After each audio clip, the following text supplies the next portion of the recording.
आदरणीय बंधुओं, माताओं व मेरी प्यारी बहनों, राधे राधे। आप सभी का हमारे YouTube चैनल जीवन की धारा पर बहुत बहुत स्वागत है।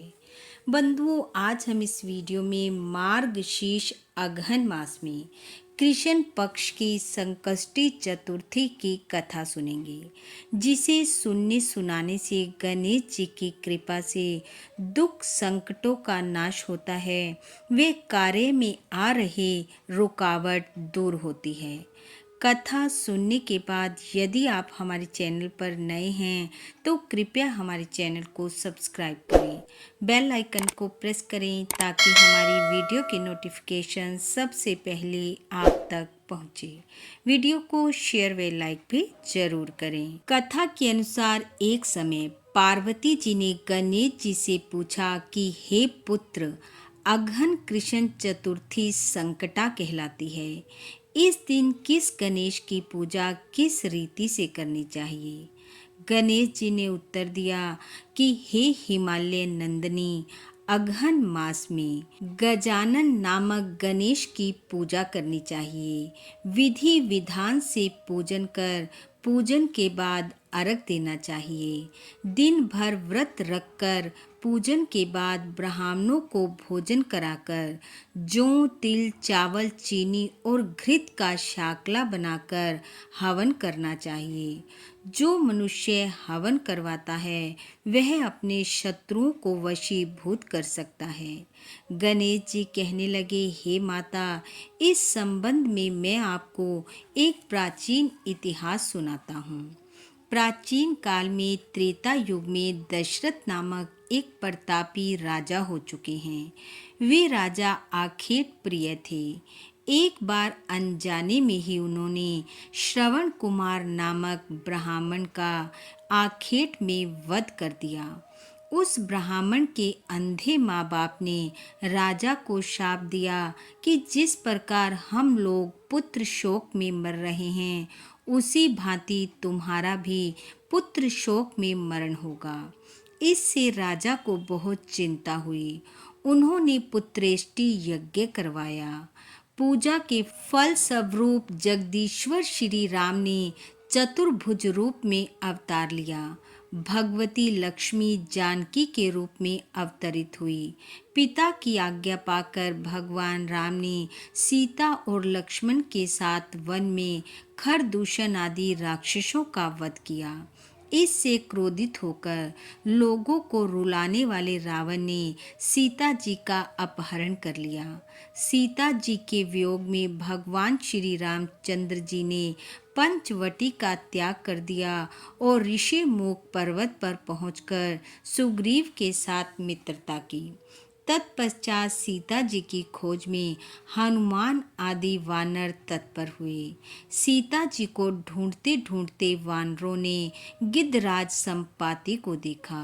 सब वानरों को देखकर संपाति ने पूछा कि तुम लोग कौन हो? इस वन में कैसे आए हो? तुम्हें किसने भेजा है? यहाँ पर तुम्हारा आना किस प्रकार हुआ है? संपाति की बात सुनकर वानरों ने उत्तर दिया कि भगवान विष्णु के अवतार दशरथ नंदन राम जी सीता और लक्ष्मण जी के साथ दंडक वन में आए हैं। वहां पर उनकी पत्नी सीता जी का अपहरण कर लिया गया है।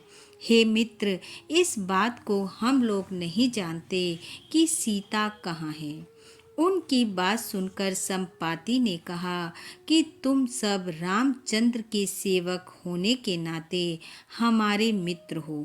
जानकी जी का जिसने हरण किया है और वह जिस स्थान पर हैं वह मुझे मालूम है। सीता जी के लिए मेरा छोटा भाई जटायु अपने प्राण गवा चुका है। श्री रामचंद्र जी के चरण कमल का स्मरण कर मेरे भाई ने अपना शरीर त्यागा है। यहाँ से थोड़ी ही दूर पर समुद्र है और समुद्र के उस पार राक्षस नगरी है। वहाँ अशोक के पेड़ के नीचे सीता जी बैठी हुई हैं। आप लोग देखिए, रावण द्वारा अपहृत सीता जी अभी भी मुझे दिखाई दे रही हैं। मैं आपसे सत्य कह रहा हूँ कि सभी वानरों में हनुमान जी अत्यंत पराक्रमशाली हैं, अतः उन्हें वहां जाना चाहिए। केवल हनुमान जी ही अपने पराक्रम से समुद्र लांघ सकते हैं, अन्य कोई भी इस कार्य में समर्थ नहीं है। संपाति की बात सुनकर हनुमान जी ने पूछा कि हे संपाति, समुद्र को मैं किस प्रकार पार कर सकता हूँ? हमारे सब वानर उस पार जाने में असमर्थ हैं, तो मैं ही अकेला कैसे जा सकता हूँ? हनुमान जी की बात सुनकर संपाति ने उत्तर दिया कि हे मित्र, आप संकट नाशक गणेश चतुर्थी का व्रत कीजिए। उस व्रत के प्रभाव से गणेश जी की कृपा को आप पाएंगे और समुद्र को क्षण मात्र में पार कर लेंगे। संपाति के आदेश से संकट चतुर्थी के उत्तम व्रत को हनुमान जी ने किया। हे देवी, उसके प्रभाव से क्षण भर में ही हनुमान जी समुद्र को लांघ गए। इस लोक में इसके समान सुखदायक दूसरा कोई व्रत नहीं है। भगवान श्री कृष्ण कहते हैं कि हे युधिष्ठिर, आप भी इस व्रत को कीजिए। इस व्रत के प्रभाव से आप क्षण भर में अपने शत्रुओं को जीतकर संपूर्ण राज्य के अधिकारी बनेंगे। भगवान श्री कृष्ण का वचन सुनकर धर्मराज युधिष्ठिर ने गणेश चतुर्थी का व्रत किया और इस व्रत के प्रभाव से वे अपने शत्रुओं को जीतकर राज्य के अधिकारी बन गए।